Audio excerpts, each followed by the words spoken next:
Hello and welcome to the Dungeon Masters Guildhouse. This is a weekly podcast where I, your host Matthew Whitby, sit down with people all across the tabletop RPG and, occasionally the DM's Guild space. And this week is no exception. I don't know why it would be, but I'm joined by Danny K. Hello. Hello. How are we doing this fine evening?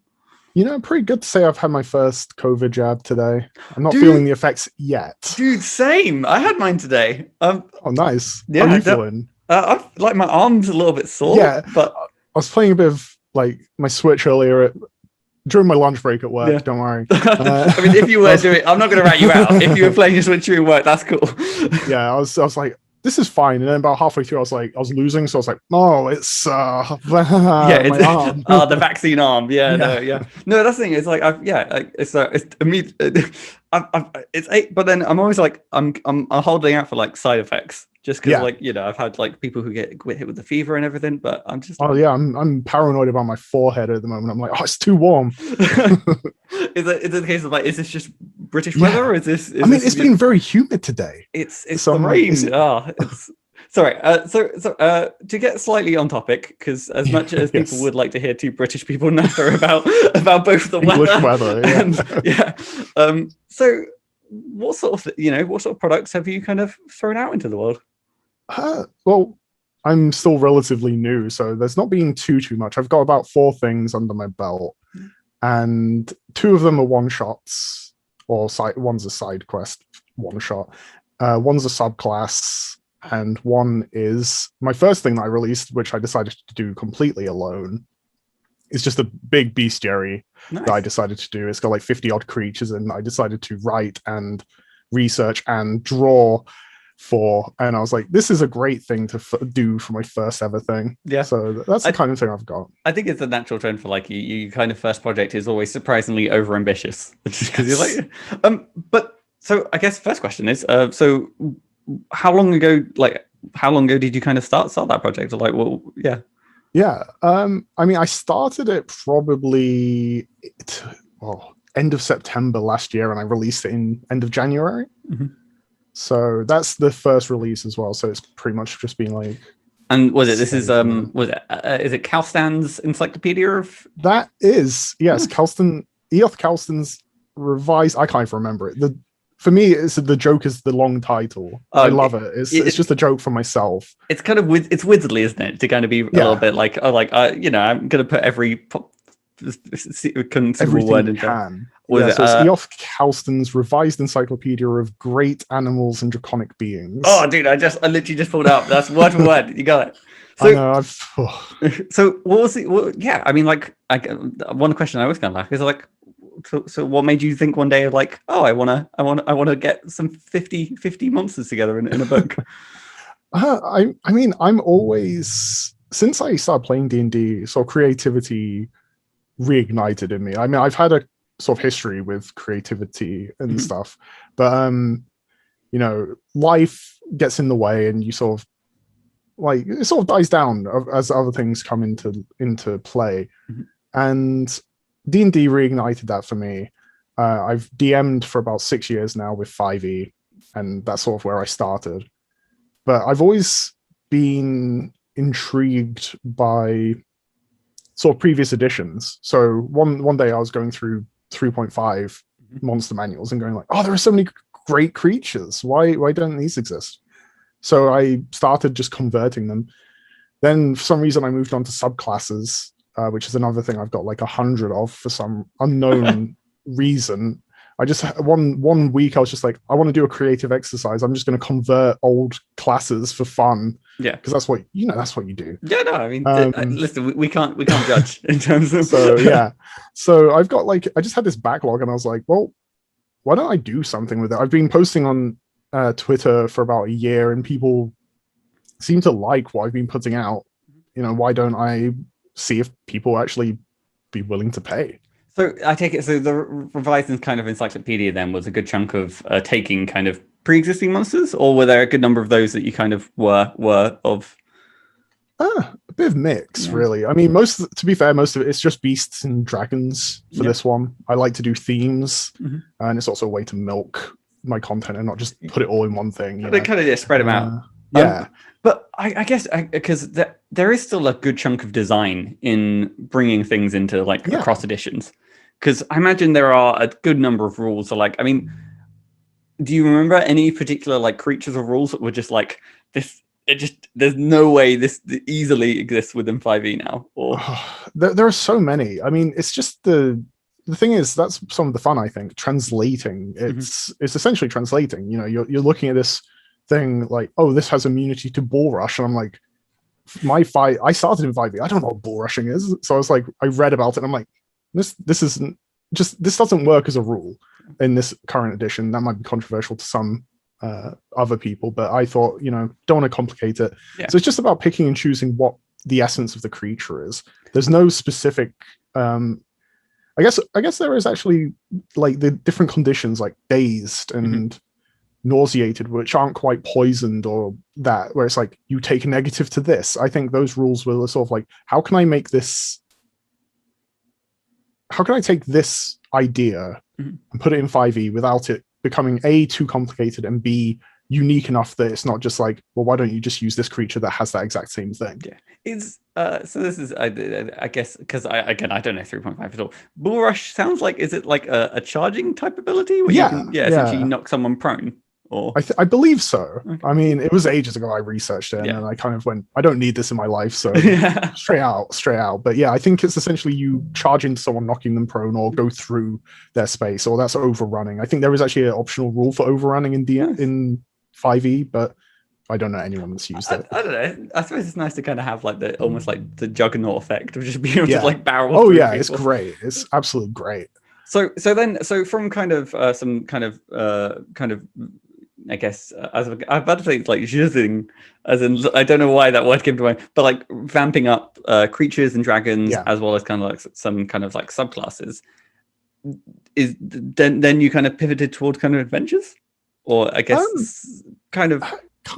Yeah. It's so, like I said, I DM I DM weekly, and that one game a week, but I have 2 campaigns on the go pretty much at all times. Same players anyway. Oh yeah. But you know, sometimes people can't make it, or sometimes you need a break. And I started, instead of wasting like the opportunity, and I don't want to be one of these, I always swore that I'd never be one of these people that made a campaign setting guide that had all this lore that people have to read through, and then I went and made a 300-page document, whatever. But I tend to prefer to try and tell the history of the world through one-shots, so the players can be there for that event, and then when they get told about it in the current campaign, they can be like, oh, I was there, I know what happened. You don't need to go through spiel. But also you can like sort of twist the narrative and see like they go, wait, this isn't how it happened. So I just sort of ended up going like, how can I do one-shots to sort of tell the story? And I always use one-shots as a way to experiment as a DM, whether it's genre or new mechanics, trying stuff like that. So naturally I had some real fun ideas, and I was just like, well, what if I put them out?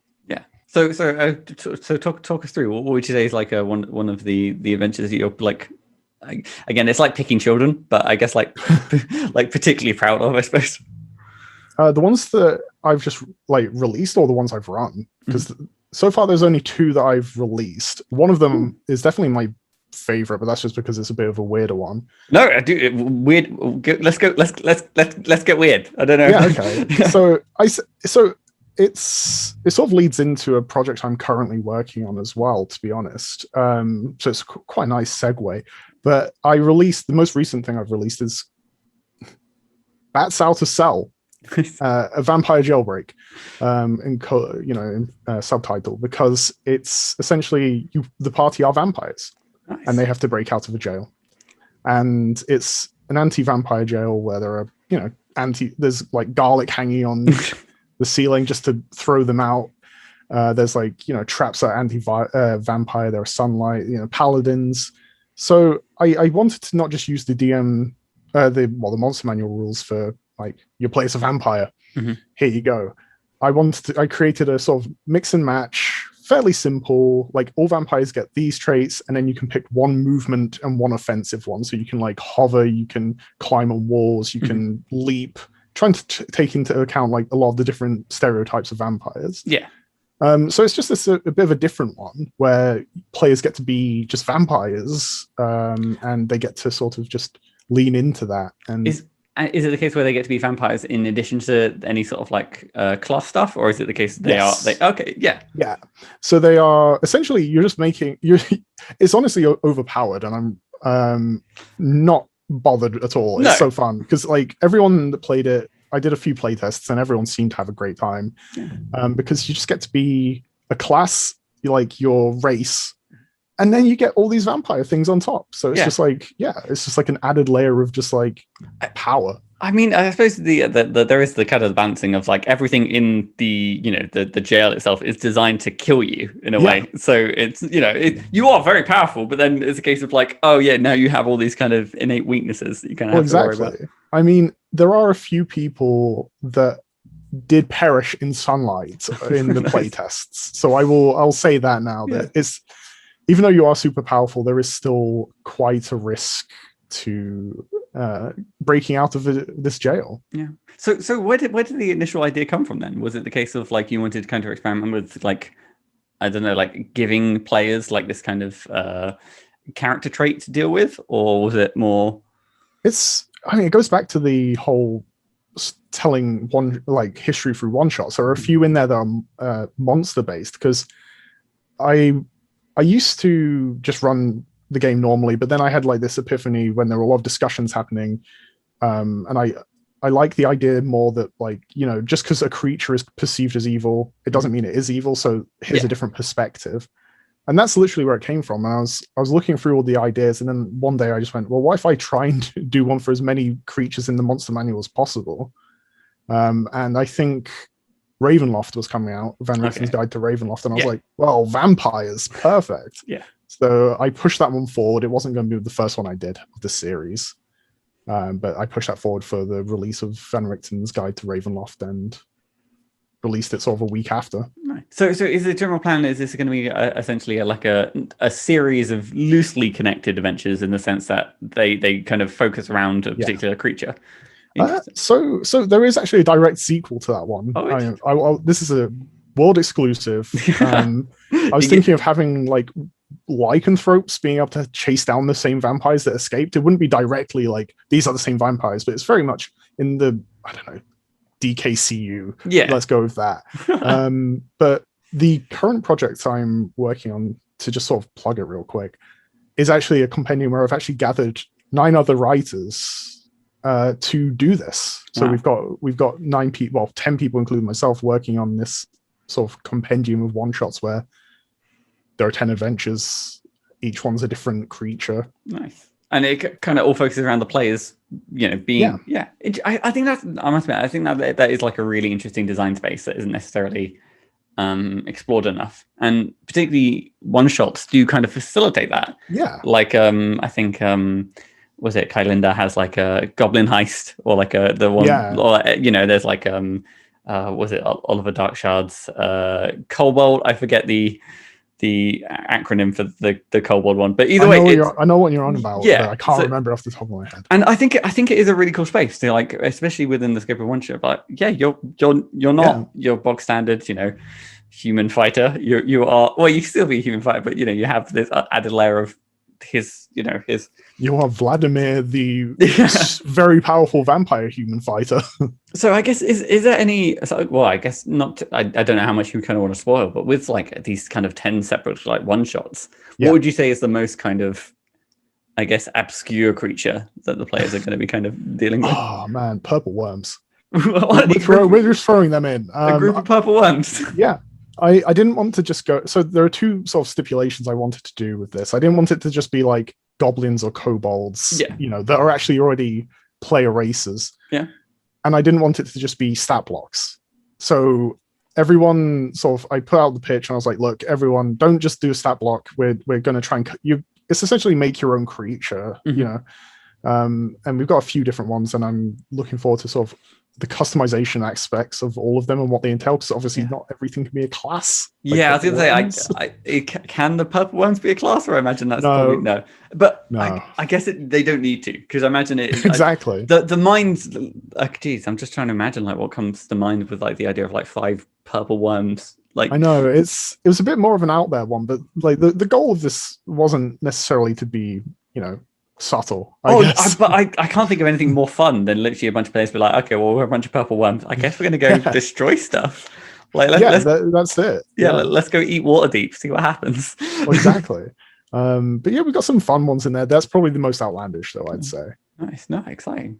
So then, I guess to kind of to pivot slightly, then, which is like your creative process as a whole. Then, where would you say your ideas kind of particularly start? Because so you kind of mentioned that you've kind of been generating content for a long time before even coming to the DMs Guild. I'm just curious about so step one, you're like, oh, okay, I want to do something new. Where do you begin? For me, it's always flavor first.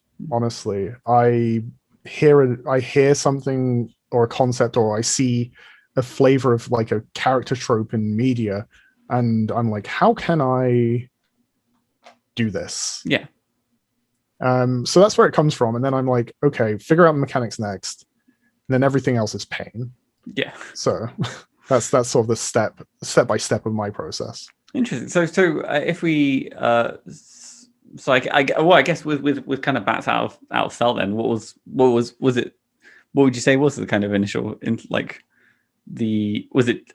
just trying to pick out where the inspiration came from. Was it just? I wish I could say. I think at the time there was just a lot of vampire stuff happening. I mean, I think Castlevania season 4 was on the hill. Yeah. I ended up playing some other game where vampires were quite prominent, and I guess obviously Van Richten's. I was very intrigued to get into Ravenloft, and Curse of Strahd was like the first sort of official module I ran, the only one I've ran, and it was the first campaign that sort of had a finish, like it ended without just fizzling out. So I've always had like that sort of intrigue, I guess, and I guess my girlfriend's very into them, so I hear about them a lot.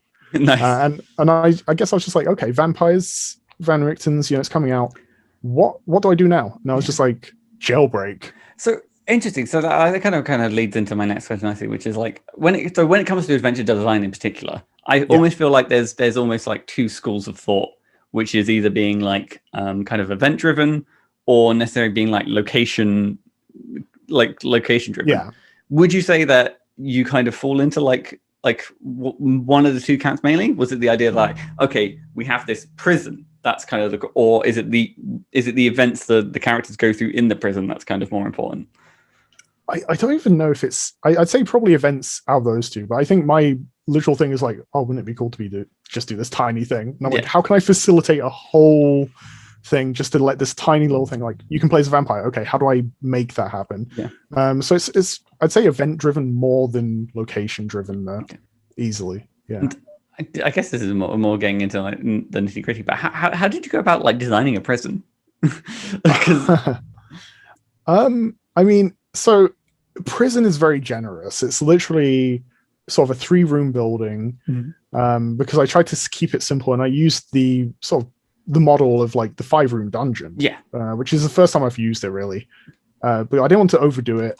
I also didn't want to strain my brain and try and think of a million ways to do it. But I thought, okay, you've got the cell where they're being held. They're staked through the heart in coffins, waiting to be executed by the king.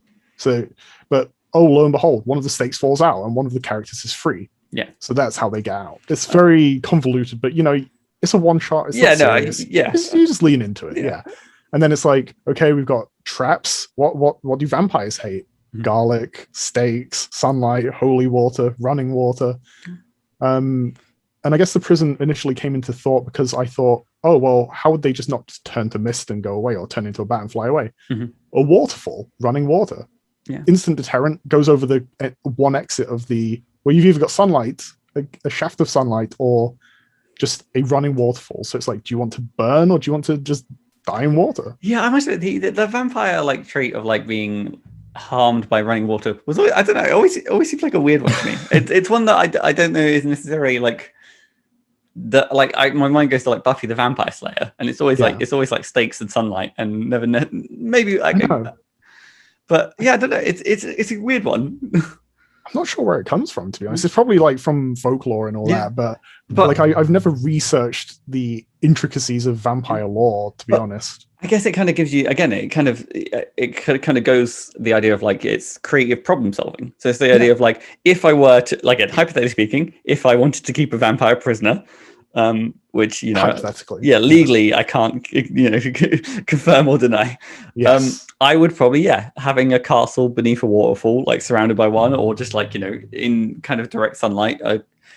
Seems like a pretty good way to do it. And it's kind of it is a good way to kind of have those things. Like sometimes you do have those, whether it's like you're just like, oh, it would be cool to have like a wizard with like, I don't know, I'm going to steal the purple worm example. Yeah. And it's going to like, got a pet purple worm, and it's like, okay, well, like logically, how do I fix this plot hole that I've made myself of like, why is the purple worm not just eating the wizard? Exactly. That's probably in my campaigns. I'm that's what I'm hyper focused on. Whenever I create something, I'm like, this is a cool idea, and then like I step back a day later, and I'm like, wait, what have I done? And I'm like, how did this happen? And I must, sorry to kind of jump back to something you kind of said earlier. I really do like how you kind of viewed one shots as a way to kind of provide exposition. Yeah. And I don't know. I sometimes you can sort of see, at least with the looking at like the hardcover books, sometimes the Adventure League content kind of acts as that. It kind of acts as like a prelude to kind of, but I don't know. I feel like some adventures could kind of get away with like, here is a prologue. Like you aren't playing your characters, you're playing like someone completely devoid from the situation to kind of get that kind of being there during the kind of big climactic event. It's great. Yeah. And I guess, so in your like campaign experience, how often do you drop for like one of these one shots?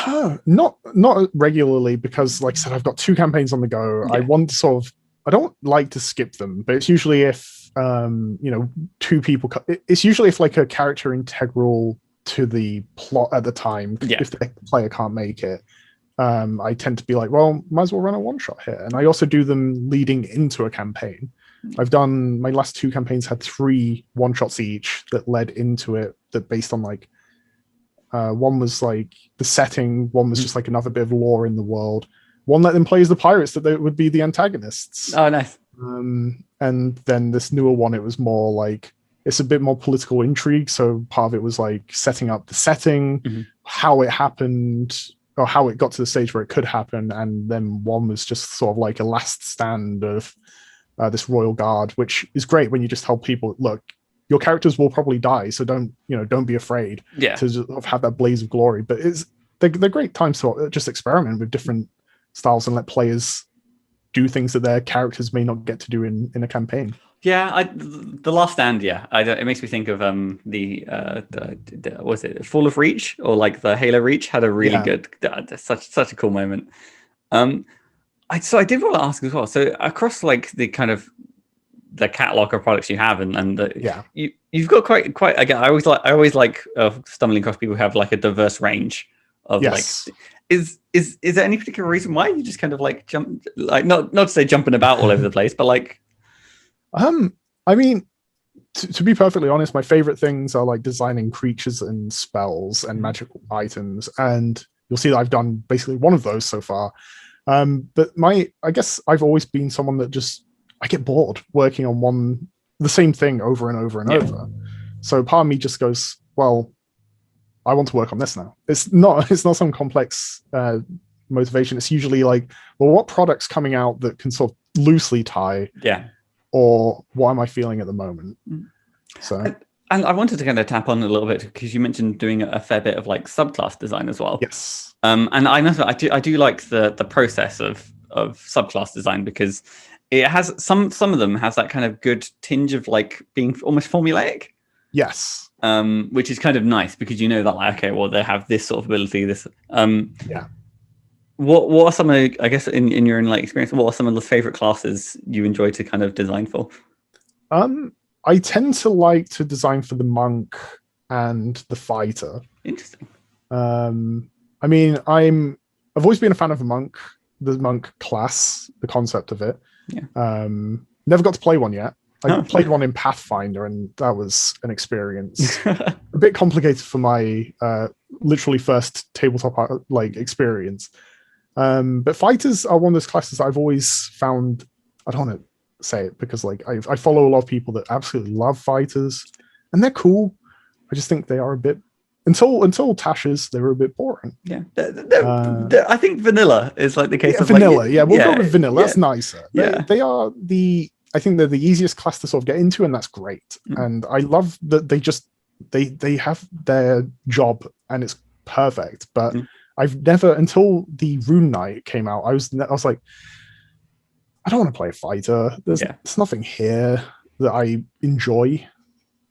Yeah, I think there is that kind of, because I've recently been playing a campaign as a bit of like a rogue. Yeah. And the rogue is only having one attack. I don't know. It makes, because going from being a fight, I think it's a case of like I've spoiled myself by being like a dual wielding fighter, where it's like I'm just going to be a blender this turn, and you're like attack, and then it's like as rogue is like, oh, I miss. That's my turn. That's I hide. It is like that. Oh, I miss. Okay, well, into the shadows I go. I'll see you guys in about 10 minutes. So I kind of have a similar. Well, I say similar, opposite actually. Like apart from the Pathfinder monk, which gets like 1 million attacks, even more than like a fighter in 5e. They just get. You do flurry of blows. You're like, okay, at level 10, I'm doing 12 flurry of blows. Jeez. But I played like my first characters were like a warlock barbarian, but not high enough level to do anything. A wizard, so I'm one thing a turn. Yeah. A druid, one thing a turn. Yep. A low level paladin, one thing a turn, Yep. and then finally now a cleric, one thing a turn. Yeah, So, I think that's I don't know. You just get a taste for it of being able to do so many things, and I think the monk is like the case. It's the extreme case. Monks do so much stuff. Yeah, like they have like so many reactions. They have like so many. But that's why it's fun to design for them. I think. Yeah, it's kind of it's kind of like the I don't know what's the Swiss Army knife of literally they have a little bit of everything involved. That kind of leads in nicely then to like okay, well if you're like you're fond of designing kind of like monks and fighters more broadly, then like when it comes to like working on a project, what would you say is your like favorite and least favorite part of working through that process? Favorite absolutely is just coming up with the concept. The easiest part potentially, like you just go, oh, what if this happened? I'm like, love it, absolutely love it. I even like the initial stages where it's still like designing it. For like proper projects, it's usually the slog at the end. I'm like, I just want to be done with this. I've reread it 3 times. Yeah. I go from like at uni, never did any drafts, which I try to then take into my actual work, and I was like, this doesn't work as well. Yeah. And then afterwards, my absolute least favorite thing is promotion. But that's not really the production of it, I guess.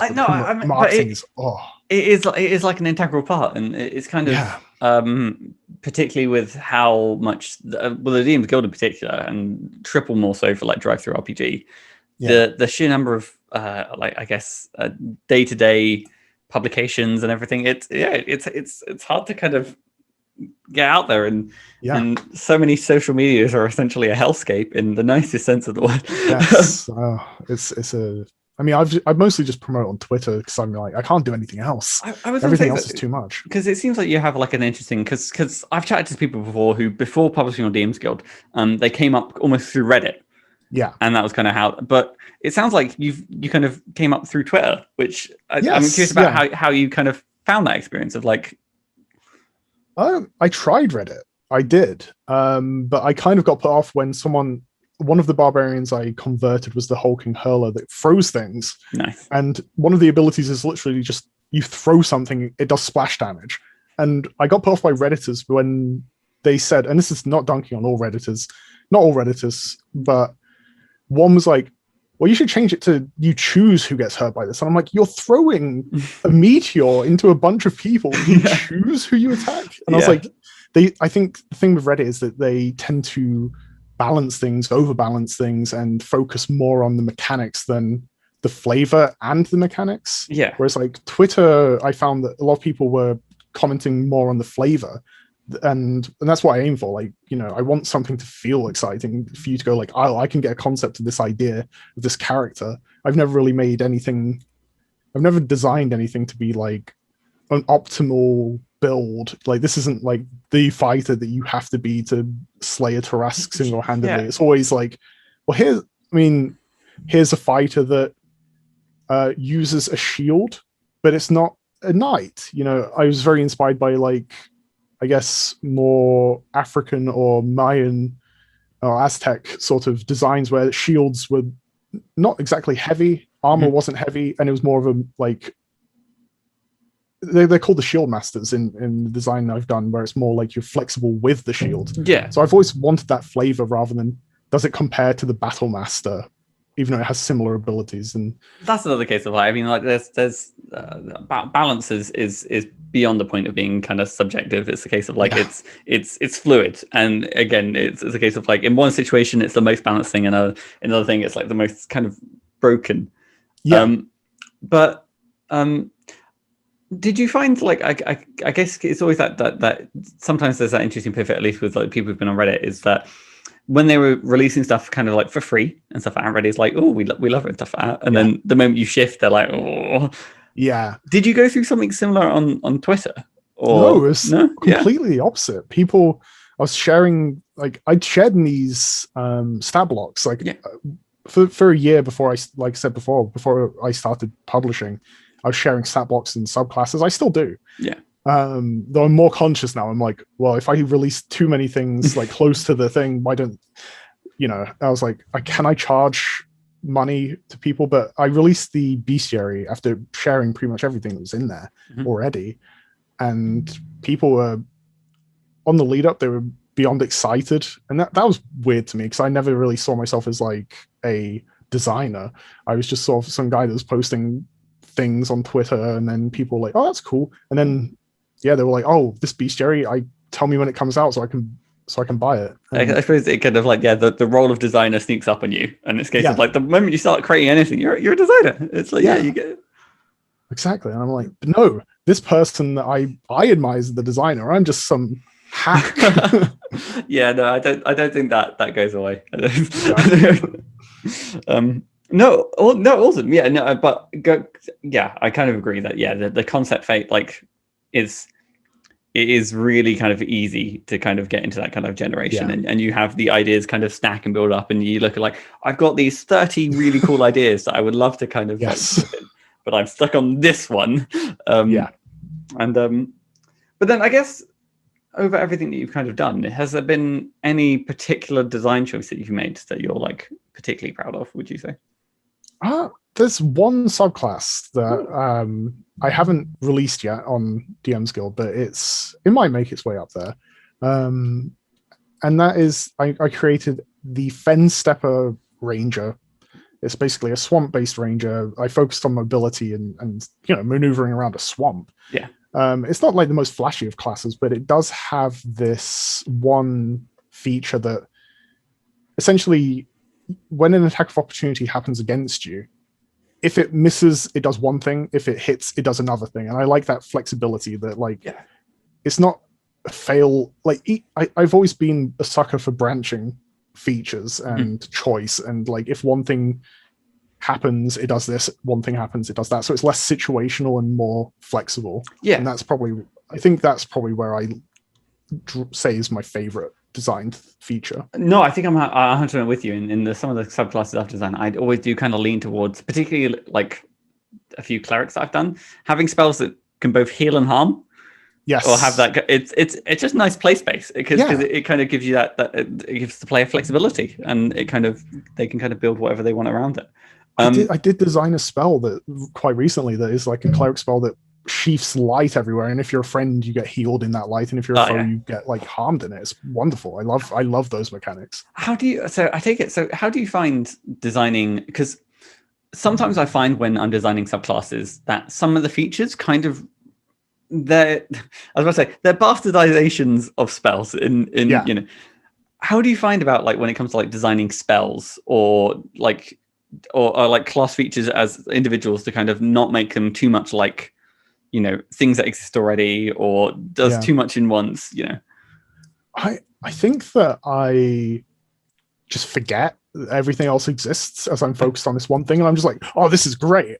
I created a spell, or I was converting a spell, and I was like, this is a pretty useful spell. And then I went through the spell list, and I was like, oh, it already exists. I've done that a couple times. It's that useful. Well, yeah, they do. Yeah, I was like, it exists in this other spell, and I'm like, okay, so it's obsolete. That's fine. But no, literally, I try not to focus on the broad spectrum, because that like just gets me thinking like, well, nothing I do is, I don't want to get existential or down, but it's like nothing I do matters because it already exists. But yeah, if that was the attitude any creator had, nothing else would be created because everything has been done. No, I kind of get what you mean, and looking at it through the lens of like, okay, well, this is what it needs to do to meet this kind of the flavor of this and stuff like that, and yeah, it even then, if it is similar to something else, it's kind of unique in its kind of combination.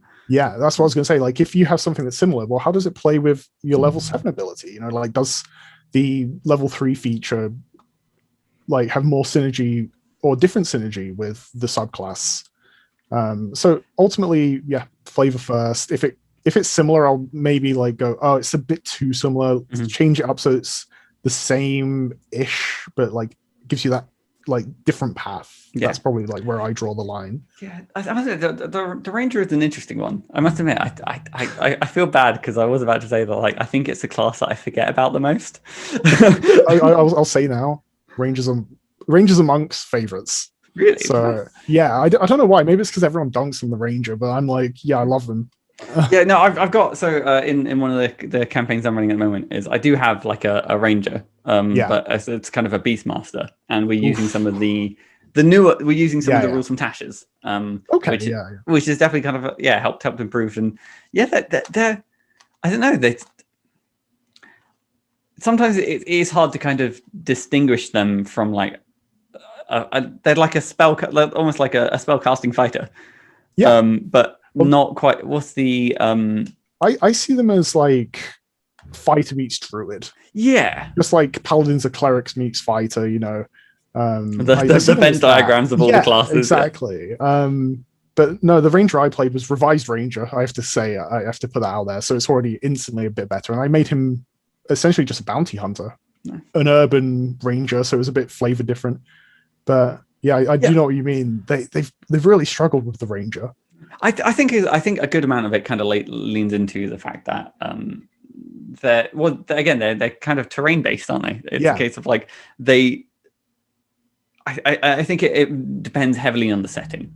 Yes. So again, for something like take two of the hard books, you're more likely to get more fun out of an Arctic based Ranger in Icewind Dale than you are in Waterdeep. Then exactly. And there are the kind of features that are about like kind of focus around surviving, and I don't know, being a Ranger tend to not shine as much in others. And it doesn't help that like survivability is instantly outdone by Goodberry or Create Water. So like Rangers do lose. Like that's the thing. Like focusing on the survivability aspect of the Ranger is where you'll fall flat, because that's the major part of that, like the core of their class. But unfortunately, it's not the core of the game. Yeah, I think it's a tough one where again, sometimes you like if you do have a Ranger player, you kind of just need to be kind of aware and make sure they still have these kind of cool moments. And definitely. It's about working out with them and figuring out what they want from their character. And if they just want a pet, then they can just have one. I think my Ranger's got a giant frog as a pet. Nice, which nice. Is good. I had a Ranger with a flying snake, and that was fun. Threw him out of his sleeve, and it was great.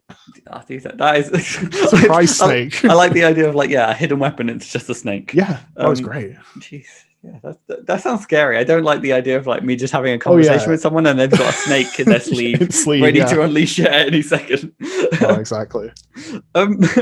So then, moving away from sleeve snakes. Yes. Thankfully, would you say that there is a particular lesson across your kind of creative journey per se that you maybe wish you'd learned something? Honestly, it's kind of a boring one, but I wish I sort of learned the terminology a lot quicker. So I find myself going through specifically with attack of opportunity, which I said earlier, but it's opportunity attacks. And I think it's because I got into it through Critical Role and they say attack of opportunity. And when you're watching streams and that's how you get into it, you sort of assume that's the way it is. Yeah. So I'm finding myself going through every single subclass I have, going like, did I say opportunity attack or did I say attack of opportunity? And that's the thing I wish I learned, just to save me now time. No, you are right. It's kind of the style guide in particular stuff like that. It's some of the little things that you kind of like you don't notice or you pick up, and yeah, I must admit it's normally the case of like when I'm writing now and stuff like that. So much of it feels even now it's nowhere near ingrained. I just look for examples of things that are similar. So like I if it's the case of like, oh, I want to make this terrain difficult but turn into like a slope. What adventure do I know that has a mention of like an icy slope that I can just borrow the verbiage? Yeah, exactly. I do that as well. I'm always like, wait, this definitely exists somewhere. How do I word it? Okay, that's another thing of like, in so many of these things, the wording does already exist out there, and it is just a case of just scouring to try and find it. It's also kind of interesting. Yeah, the kind of effect that where you kind of come at the D&D from, whether it is from like watching mostly like playcasts, actual plays. They've got loads actual of names. Whichever label you would like to use. Because I think I particularly with like attack of opportunity or opportunity attack, I'm fairly sure it was called like that in like an older version. I think so. I think from like that also doesn't help that I've like scoured 3.5 at this point. I'm just taking everything from the bones. I'm ripping any flesh I can get to convert it. But I think that uses. I might be wrong. I might just be making a complete fool of myself. But I think it is attacks of opportunity in that as well. Okay. No, I'm curious. So, in your kind of scour of like 3.5, I'm just because I've always said that I'm a 5e baby. What were some of the like the cool stuff that you did find that you kind of like wish were like, oh, maybe doesn't 5e have this? Actually, there is one real thing that I can see why they didn't include it, but there are a lot of types in 3.5, like how you get fiend, demon, fiend, devil. Like there's subtypes that are like earth, fire, water, air for elementals, and there's like all that sort of thing. And there are so many subclasses. I'm a massive fan of the element of earth, and I'm like, I want to reference like earth creatures, but what's an earth creature? And I'm like, if it had a tag that was like earth, someone could just sort through it. But they went for simplicity with that aspect, which works, but also as a designer, I feel frustrated. So I'm like, okay, I have to explain what an earth creature is now in my subclass or whatever design. I must admit, I think like I do okay. So I agree with it for elementals. I think the like the separation between demon and devil, I don't understand like why they both count as fiends. But like just because I kind of get it, like in the cosmology sense, they're like two sides of like, but then it's like it's like a devil is very different from a demon. I don't know, that's my little run. I would make them. It's because in 3.5 I can also say this, that they have they don't have fiends and celestials pretty much. They have outsider in brackets, like outsider lawful, outsider good, outsider lawful evil, and that's sort of where they went with that. And then they just went, well, let's just simplify it. Outsider, that doesn't seem useful in any way. No. I'm just like they're not around. It was everything. It was everything. It was elementals, fiends, celestials, aberrations in some ways, I think. I think 5e definitely does have a good mix of creature types. I'm trying to think if there's any. So the one thing I do run into sometimes is the monstrosity. It's very vague. Because sometimes I do feel like things like a griffin. Yeah. I think a griffin should be a beast. Yeah, I get what you mean. Because there are definitely those sort of creatures where it's like the case of like in this world, they're a beast. Yeah. Or, but I guess it's it's a bit of a balance thing as well, because like when you come to like rangers and stuff like that, there's or druids as well. letting a druid I've just got an turn into owlbear. yeah, like an owl. Like okay, yeah, owlbears. But that's the thing. It's like okay, I think it's because in the lore they're like a wizard made owlbears. Yeah, awesome. But it's essentially that, but yeah. it's very vague because like a doppelganger is a monstrosity, and that's the one thing that irks me. I'm like, why is that a monstrosity? Why is it not a humanoid or an aberration? Yeah, I mean, it's a monstrosity, and I focus on it. They're what is it? They're people. They got personalities. There's yeah. Well, arguably, there are many people. Many personalities. Yeah. they're all the people, but they are yeah. But yeah, I just want them to be classed as aberrations or humanoids, just not monstrosities. Yeah, it's yeah, there definitely are outliers on there. There's always one or two that you kind of pick. But yeah, I can sort of see it because I remember that there was like what's the I think it's I'm forgetting the name of it. But there is a type of cat that essentially has like a spell reflection fur. And it used to be a beast. But because it was a beast, druids would shapeshift into it. And then it meant that, so it's that case of like, for balance reasons, some of these creatures probably can't be beasts because otherwise, but yeah, it's that kind of interesting thing of like, well, yeah, in an ideal world, but I suppose it kind of has to go through this kind of mechanical lens. Yeah. Which kind of keeps things, fair. No, interesting. I do like the discussions about older editions to kind of see how D&D has changed and grown. And I think the general consensus is that like edition by edition, it's just kind of they've smoothed off the harsh edges and just made it just easier to kind of engage with. 3.5 is very layered and complex, and some people like that, and that's perfectly fine. I thought that's what I wanted. I love the character creation aspect because there are a million skills you can really make unique characters. But then I'm like, I don't want to be calculating every attack modifier. Like there's like there's like 2 ACs that each creature has essentially. And I'm just like, I want the simplicity of I want the complex skill choice so I'm an RPG sucker in general, and I want that. No, I think again I think that's one area that I think 5e could be improved because I think a few more skills. I think there's some skills that can kind of be maybe like broken down. I think some things like perception is probably like over padded or like I guess it kind of depends. But there's kind of. Oh, sorry, go on. No, you go ahead. I was just gonna say in 3.5 it's spot this like spot, hear, and smell like as separate stats. Yeah. Like perception isn't just one stat, and I agree with you that like there's no check for engineering or something like that, and that's a big one to me. Like there are times people have been like, well, I want to know about this structure, and like it's like steadiness, and I'm like, well, there's intelligence. Yeah, or just like it kind of makes it feel like trap. It's like investigation. It's like, well, there's many different facets. But but who knows? Maybe in a few. I think again there is a good number of skills, but I suppose it's that case of like there's sometimes you want just one or two more. I think there's plenty for when you're starting out, but when you've played a few games and you can only see so many characters that have proficiency in like stealth or like perception before you're like, come on guys, pick some new ones, and it's like who wants animal handling, and everyone's just like it's like are you gonna put animals in front of us? Well, probably not, but it's like okay, well then I'm not handling no animals. What if you do that? There's like, I animal handle to tame it, and I'm like well, I don't think that's how actual animals work, but no, if any animal you meet in the wild, if you just go for long enough, it becomes your friend forever. And I mean, I did help a cat cross a road twice, and now we're kind of bonded. This random street cat, so I guess there you go. Actually work. Yeah, you can't argue with it. It's literally just I take back my statement straight away.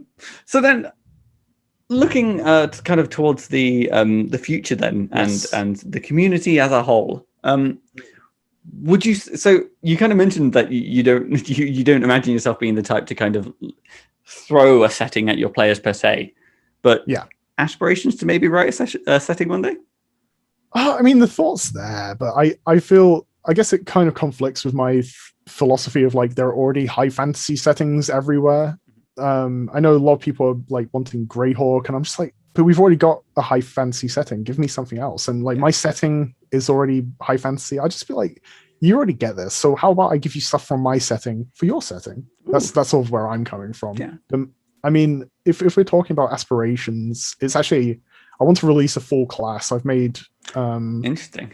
I've made a class. It's the first sort of class-based thing I made. It's one of my first homebrews that wasn't a creature, and it's very heavily inspired or stolen from Pathfinder. That has this very unique, cool-sounding class that fell short for me. So I took the things I liked, converted it to 5e, added things, and I'm hoping to release that. But it's a bit more of a passion project. I'm not necessarily. It's not going to compete with like the Blood Hunter or something like that, which is sort of been adopted by the community as an almost official class. I'd love it if someone went, "Oh, here's a subclass for your class."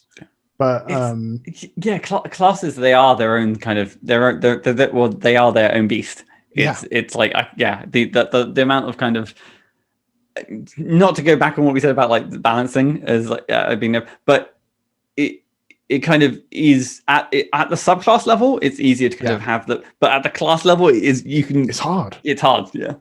It's like, well, I see a lot of people just say, well, why can't this, like someone will release a class and it's the common thing is like, why can't this just be a subclass of this? And, to an extent, that's fine. So I just made it so that they couldn't say that about it. I've made 22 subclasses. So wow, okay. try and tell me that this is a subclass of a different class. So that's my means of combating it preemptively. Wow, yeah, 22. Wow, fair. Geez. Well, I imagine that's more of like an ongoing passion project that will kind of keep. Yeah. I started officially typing out. I mean, I already had a document for my players because weirdly, my players. I say weirdly as if it. I'm not going to downplay myself. It's a fun class. It's a really fun class. And everyone that's like all my players.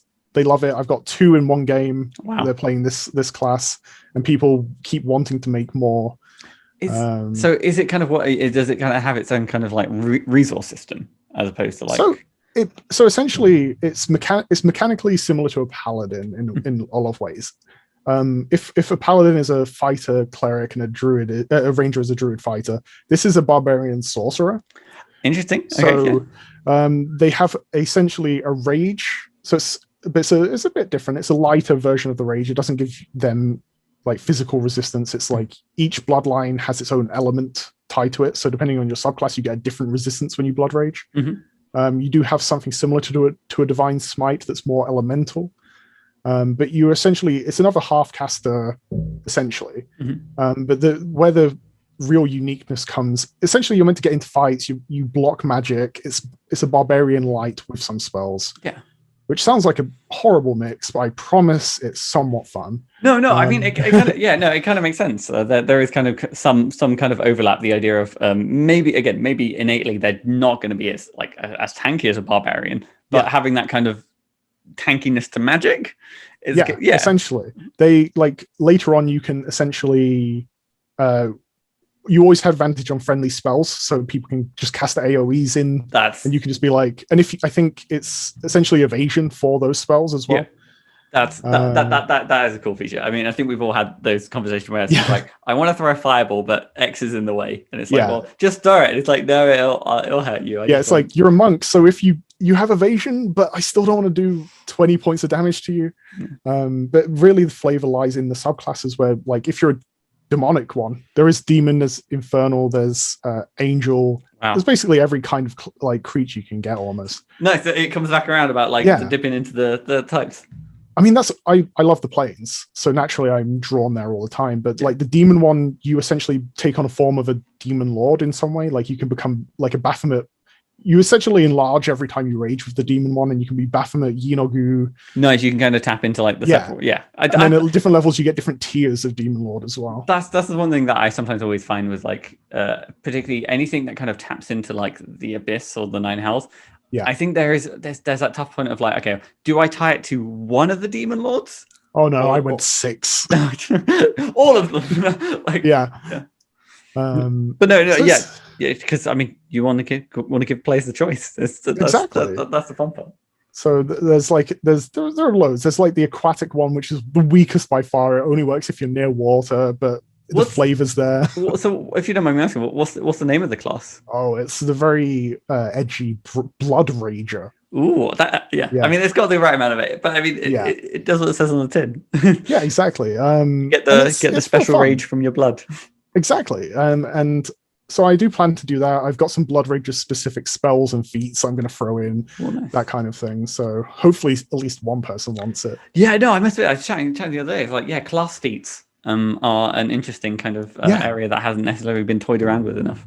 I think most people are just like, well, make it a subclass or like give it a feature for a subclass. But no, I do like sort of, maybe not, it's not specific to the Blood Rage, but it's very much flavored for Blood Rages. But anyone can use it. No, okay, well, that's I suppose that is that kind of nice thing, because that way you avoid it being like if you're a Blood Rager, this is like a feat you have to get. It's like no, other classes can get it and reap some benefits from it as well.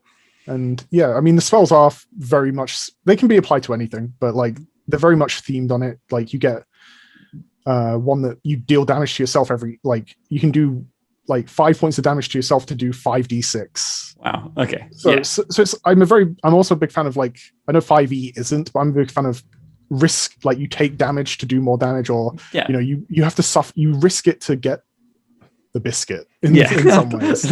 I wanted to say something else, but no. Risk it was there. It was literally, you can't deny it. It's so any feature that lets me take a debuff to get a buff in a different way, I'm all about it. Like reckless attacks, they're the only ones I can think of where they have advantage on you. I'm a massive fan of it. It's always those kind of things that they seem hesitant towards you take X damage and stuff like that, because I don't know. I mean, either way, it leaves a design space for kind of us. Exactly. Well, that's it, isn't it? I'm glad that they're not throwing everything at us just yet. We need some space to play about. Yeah, exactly. For the time being, until they inevitably release what I've been. Yeah, I mean, the rate of hardcovers at the moment is they're going to keep doing it until the inevitable heat death of the world. Exactly. So, speaking, not speaking about the heat death, but speaking about the community. Yes. Would you say there's some anyone in particular, or figures who kind of stand out as inspiring to you? I mean, to be honest, I wrote down a bit of an answer that I was like, can I say myself? But no, I'm not that vain. Honestly, in terms of designers, I'd say that like Oliver Darkshire has released a lot of things that I really loved. Yeah. Ashley Warren with the Uncaged anthologies, that's basically inspired the one-shot compendium that I'm putting together, because I saw that and I was like, yeah. So these kinds of people are very inspiring. There's Quill and Cauldron. I don't know if you've seen any of the Ulron's Guide to the Plains, and there's Shadowfell and Acheron at the moment. Yeah. Amazing. So they're the ones that inspire me in a designer space. But honestly, like artists inspire me more, I think. Yeah, because you kind of see everything kind of. Yeah, but I see art. I'm like, I want to make that into a thing, or like even from my point of view, I do art sometimes, and I'm like, that inspires me to do art for my things and get better at it. I wanted to kind of actually just pivot slightly, because you mentioned that you have got your kind of like your 10 kind of adventure compendium going on. How are you finding the kind of pivot from just being kind of like creating by yourself to now kind of organizing a project? I'm not sure. I think I'm trying too hard to be like the cool boss. I'm not sure how it works. I'm like, I basically went like, hey guys, just, you have free reign. I'll offer any assistance you need, but just go and do your thing. But I do want it to be fun. I don't want it to be overbearing. I want people to just take silly ideas, or I say silly, but like cool ideas that like run with a bit more out there and run with them. Yeah. No, fair. Yeah. It's an interesting kind of like transitional phase to be like, normally I would be like on my own back about this, and like, but now there's other people involved, and this is this kind of. And it's great, because I was very much someone that like was a bit precious, and I don't like sharing things before they're done. But this is I'm trying to foster an environment that's like, everyone helps each other if they need it. Yeah. Feel free to share your drafts. That's what we're trying to go for. I'm just lucky that pretty much everyone has some experience in some way. Some people have like no like D&D experience, but that like I was just wanting cool ideas and people I want to work with, more than just having. Not that we don't have like an experienced person in the team, but like I wasn't just going, I need experience. It's kind of a nice way to also like, you know, invite newer people within, you know, into the hobby. Like not necessarily if they're like, you know, just open the door wide. Everyone's welcome in. If you've got a cool idea, come on in, see what happens. I just did that. I just went on Twitter. I was like, hey, I've got this idea. Does anyone want to do it? And like loads of people that follow me were like, yeah, this sounds fun. And some people just started following me and they were like, oh, I want to get on this. This sounds great. And I was like, this is more than I expected. Nice. So and I think I've gone off for 2 or 3 and I'm like, oh man.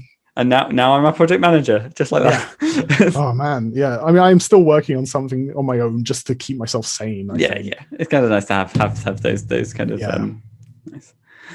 Well, Danny, looking at the time, it's happened. We've done like I don't know. This is so in the same way that I have like a pre-cut like a go-to introduction. My outro is like.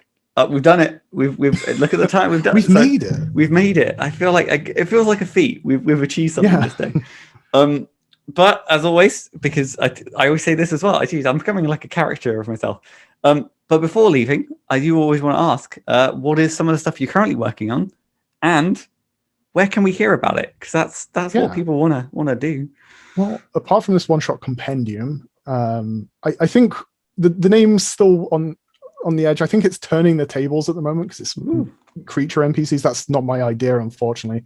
I can't take full credit. Nice. But there's that, and my solo project I'm working on. And these are the 2 things I'm actively working on for a deadline. Everything I'm working on a million things. I think everyone does really. Yeah. The next one, oh god. So I was gonna say, just going like from this point, for like you list the million projects you're working on. Yes. Some of which are like you gave me the space. I've been tricked. Yeah, no. But to save everyone pain, including myself, the other one is Shadow and Twilight, which I've just shared a very cool font of, so it's very exciting. No, it's a Shadowfell and Feywild compendium of beasts, rules, and it's just going to be kind of like definitely not coinciding with the Feywild adventure that's coming. I was going to say, you're coming from, what is it, coming off the back of like the Domains of Dread, then into this. It's that perfect middle ground. You're exactly. But I'm excited for that. It's going to be fun. It's already more ambitious than I planned it to be. It was meant to just be a creature compendium, and now it's got rules on everything almost. But that's what I'm working on. No, exciting. Honestly, both of those sound super exciting. And then where obviously people know about your Twitter, but like where is some of the other places stuff? Well, I mean, Twitter's probably the best. I do have I made a Tumblr. I do have a Reddit, but like I said, I barely post on that. But no, I'd say either Twitter, or if you just like keep checking on DM's Guild, there'll be more stuff showing up randomly. And was it you're at Dungeons and Dance? That's it. 2 Ds after it's and Dan's, which I forget myself. Well, I mean that makes sense. You like, otherwise it'd be and Dan, and Dan, Dungeons and Dan. I know. I whenever I type it in, I'm always like, are there enough Ds? Yeah, sure. Yeah, that works. So I just want to make sure. But yeah, Dungeons and Dan's. I tweet my subclasses, my creatures, anything I'm working on, works in progress all the time, and sometimes some free stuff occasionally. Free stuff and free bad jokes. The bad jokes are always free. I don't think. Yes. I tried my mind. I don't think I could charge them. No one will pay me. I've tried. There'd be outrage. well, Danny, thank you so much. I've been Matthew Whitby. You can find me at Whitby Writes. I always say this. I'm working on things. A lot of the projects I have at the moment are big. So nice. It's always a case of like week by week. I'm just like, soon, not this week, maybe next week. But my very final question then is how do you end a podcast? This is a hard one. I know that if I was in charge, I would just end it abruptly, like mid-sentence, no closure, just harsh, abrupt.